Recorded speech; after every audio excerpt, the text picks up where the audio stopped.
सुनते हैं, सेवा करते हैं, नाम जप करते हैं, और स्वप्न को आप मिथ्या मत मानिएगा।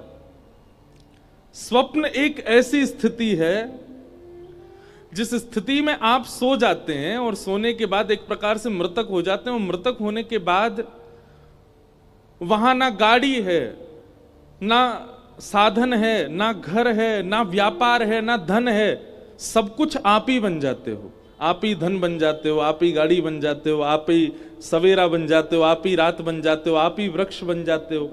ये स्वप्न में दिखने वाली जो दुनिया है, ये है नहीं, ये कौन है? ये हम ही बन जाते हैं वहां जाकर के।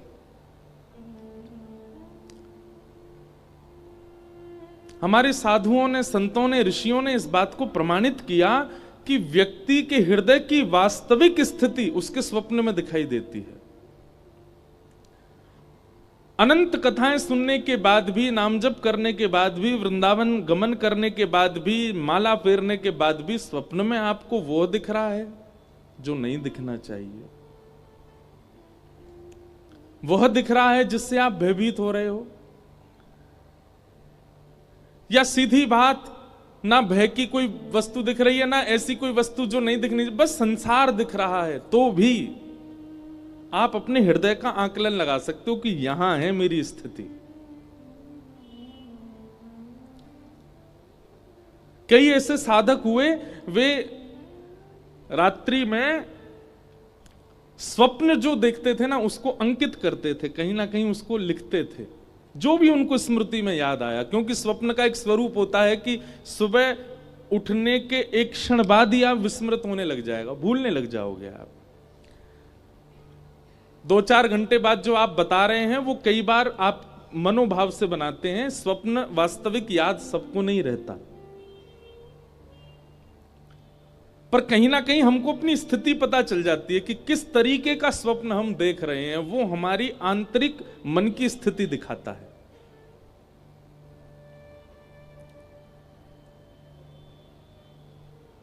दुष्स्वप्न आना, बुरे स्वप्न आना, गलत वस्तुओं का बार बार दिखना, भय की चीजों का दिखना, ये एक प्रकार से ये दर्शाता है कि हमारा भजन अभी मन से नहीं बना है, हमारी कथा अभी मन से नहीं बनी है, हम वृंदावन अभी मन से नहीं गए।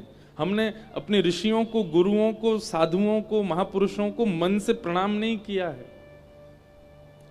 2 स्थिति बनेंगी यदि मन से होगा तो, या तो स्वप्न में कुछ दिखेगा ही नहीं, सोओगे तो ठीक सीधे सुबह ही उठोगे, और या फिर दूसरी स्थिति बनेगी कि स्वप्न जब भी देखोगे तो उसमें कोई निकुंज की लीला ही दिखेगी, निकुंज के भाव ही दिखेंगे।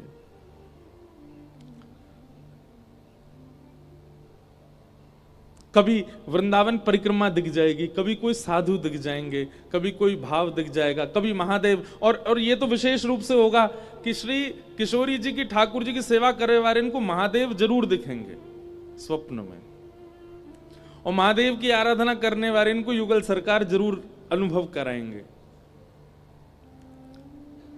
श्री हनुमान जी का नित्य चिंतन करने वालों को श्री राम स्वरूप का दर्शन हो सकता है, मतलब विपरीत प्रेम का आभास होता है चित्त में। पर हमें क्या दिखते हैं? हमें सांप दिख रहे हैं, कोई को ब्याह दिख रहा है, कोई मरो भयो दिख रहा है, अपनों ही ब्याह दिख रहा है, कभी खाते हुए दिख रहे हैं, कभी रोते हुए दिख रहे हैं, कभी भागते हुए दिख रहे हैं। मन की स्थिति आपका स्वप्न बताता है कि आप किस स्थिति में हो, किस स्तर पर आ चुके हो। स्वप्न को मिथ्या मत मानिएगा। उसके लिए क्या करें? तो एक तो वैदिक नियम है जो कि श्रीमद् भागवत ने आज्ञा की है, गजेंद्र मोक्ष का पाठ किया करो। रात्रि शयन से पूर्व हाथ पैर धो करके अगर आप कर सको तो श्री गजेंद्र मोक्ष का पाठ करो। दुष्स्वप्न नाश, दुष्स्वप्नों का नाश होता है। और या फिर सोने से पहले कथा की कोई लीला, ठाकुर जी की कोई लीला, ठाकुर जी का कोई भाव, उसका दर्शन करो, उसका चिंतन करो और फिर शयन में जाओ।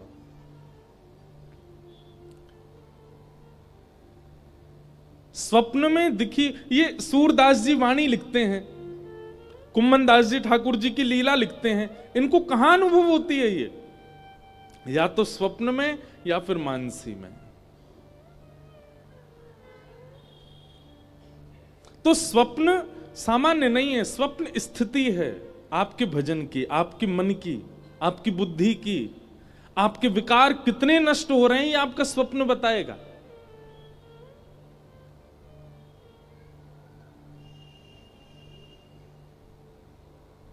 और ये सप्ताह कथा का क्रम, वह स्वप्न आवे जिससे प्रिया प्रियतम का वह अनुभव आभास हो। हमारे वृंदावन की लीला है, श्री बिहारिन देव जी बिहारी जी की सेवा कर रहे हैं, और बिहारी जी की सेवा करते करते बिहारी जी से बस एक ही प्रार्थना करते हैं, कब मिलेगो मोए वो निज वृंदावन। जिस निज वृंदावन में स्वामी श्री हरदास जी विहार कर रहे हैं, जिस निज वृंदावन में सब आचार्य हैं, जिस निज वृंदावन में आप मूर्तिमंत होकर के नहीं चलते फिरते दिखाई देते हो, वो निज वृंदावन कब प्राप्त होगा। और बस बिहारी जी की सेवा करते नित्य यही भाव रखते, कब मिलेगो मोए वो निज वृंदावन। एक दिन यमुना जी के तट पर बिहारी जी का अभी मंगला नहीं हुई है, बिहारी जी का अभी उत्थापन नहीं हुआ, उससे पूर्व स्वयं स्नान के लिए यमुना जी गए। अब देखो कहां कब अनुभूति हो जाए ये भी हम कह नहीं सकते।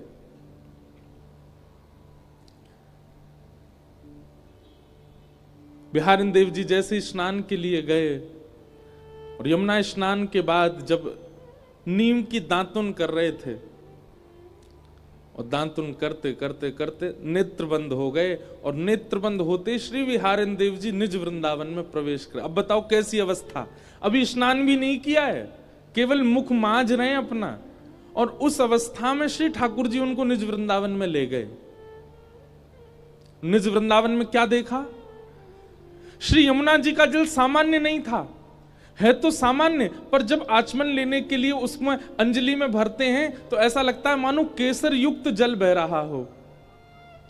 एक अद्भुत सुगंधी यमुना जी में से आ रही है।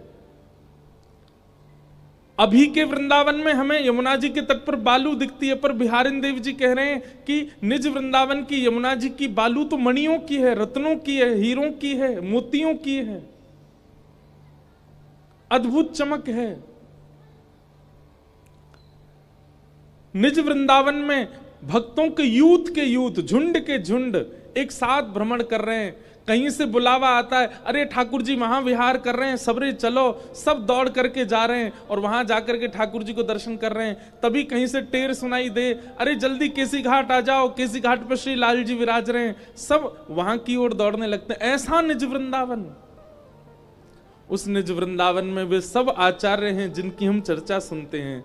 मीराबाई हैं, सूरदास हैं, करमेती बाई हैं, कृष्णदास हैं, सब हैं वहां। और तभी बिहारिन देव जी भ्रमण करते करते ढूंढ रहे हैं कहां है श्यामा श्याम। बिहरत लाल अचानक दिख गए। और कैसे दिखे? यमुना जी की तट है, सघन कुंज है, और कुंज में एक दूसरे के गले में गलवैया दिए श्यामा श्याम रमण करते हुए आ रहे हैं। बिहरत लाल बिहारी निदो यमुना जी के तीरे तीरे। बिहरत लाल बिहारी ने दो यमुना जी के तीरे।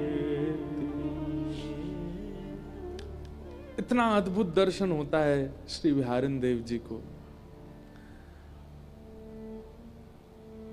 ठाकुर जी किशोरी जी को देख रहे हैं, किशोरी जी ठाकुर जी को देख रही हैं। किशोरी जी की गुलाबी चुनरी, ठाकुर जी की पीली चुनरी, वो भी नीचे आपस में मिल रहे हैं।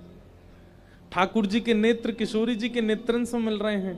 ठाकुर जी के कानन के कुंडल किशोरी जी के कानन के कुंडल से मिल रहे हैं, नथ बेसर से मिल रही है, श्रृंगार से मिल रहे हो है। मानो श्री कृष्ण ही एकमात्र किशोरी जी से नहीं मिल रहे हैं, ठाकुर जी के अंग पर विराजमान जितने भी आभूषण हैं मानो वे भी सचल हो गए हों, किशोरी जी के आभूषण सचल हो गए हों, आपस में वे भी मिल रहे हैं। एक अद्भुत छटा का दर्शन होता है।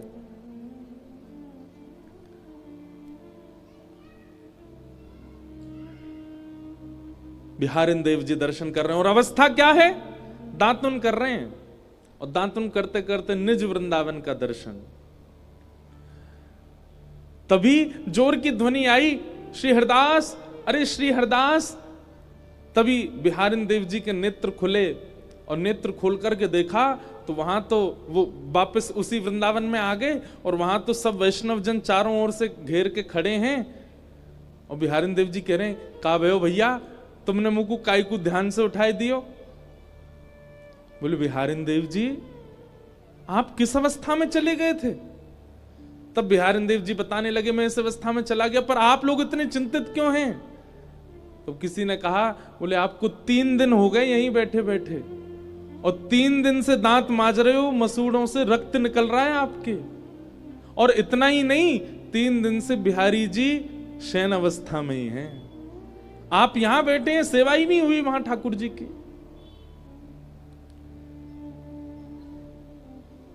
यह है स्थिति। कहां बिहारिन देव जी को कुछ क्षण के दर्शन हुए थे, पर प्रकट स्थिति में वो 3 दिन बीत चुके थे। इन अवस्थाओं तक पहुंचना, इन अवस्थाओं तक हम इतनी लंबी अवस्था में, इतनी श्रेष्ठ अवस्था में तो नहीं जा सकते, पर कम से कम रात्रि में जब अपने देह के अभिमान से शून्य होते हैं, विषय विलास से शून्य होते हैं। बंधुओं एक बात मेरी बहुत ध्यान से सुनिएगा, साधक अगर अपनी निद्रा को पवित्र कर लेना,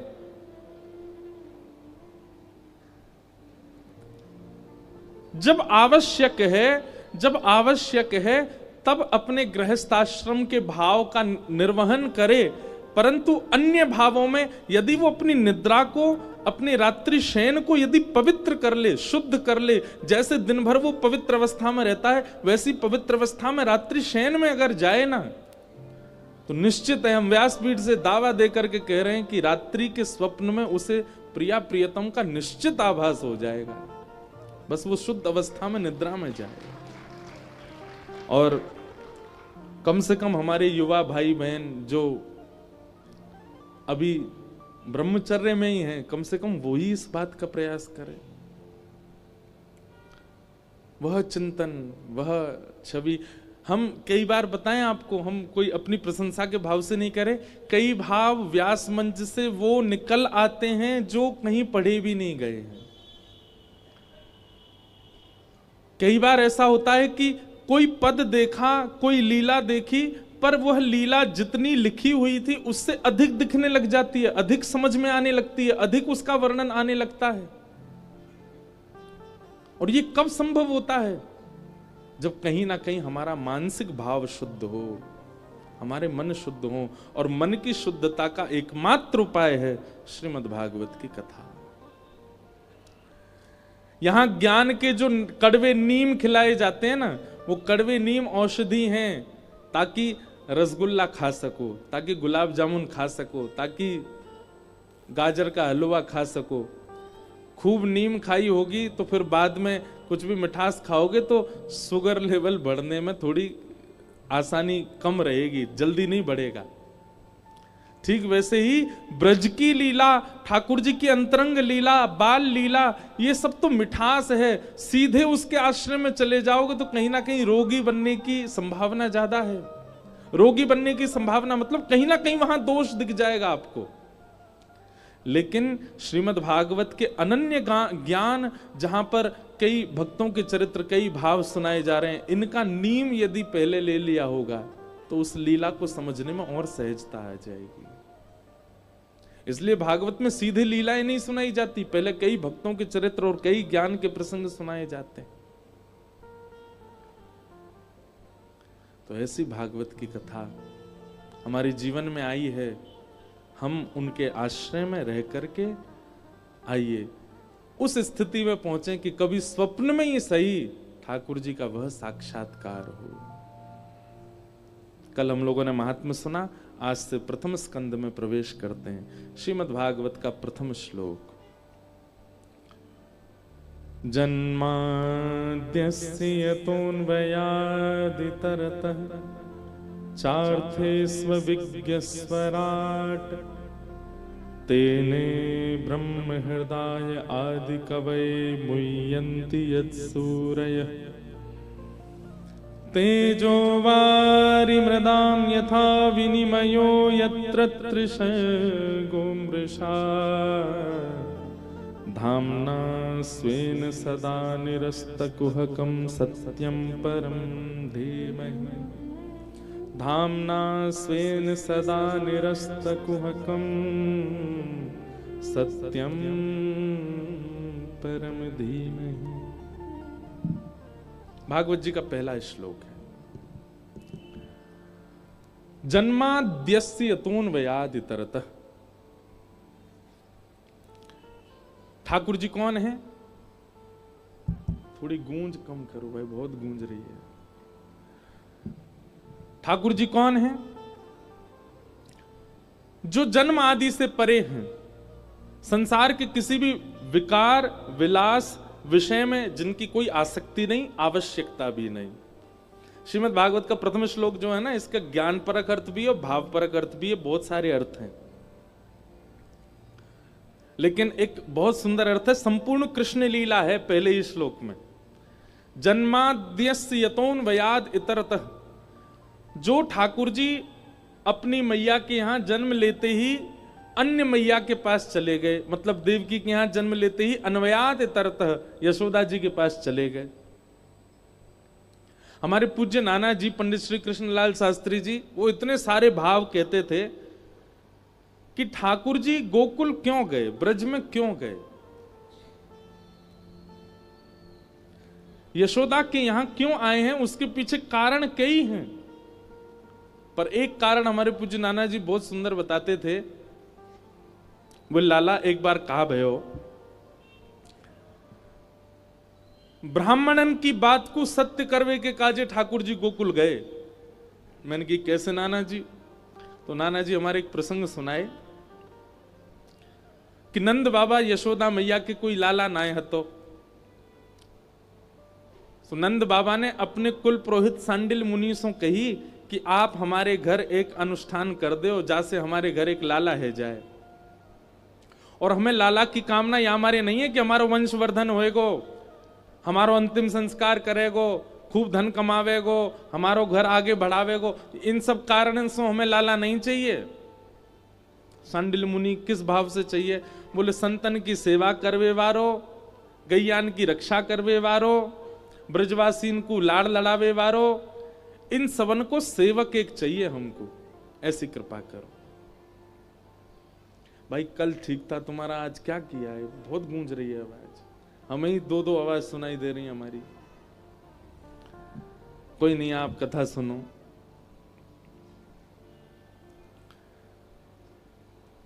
तो क्या बता रहा था? हाँ, तो नंद बाबा यशोदा मैया ने किस भाव से पुत्र की कामना की?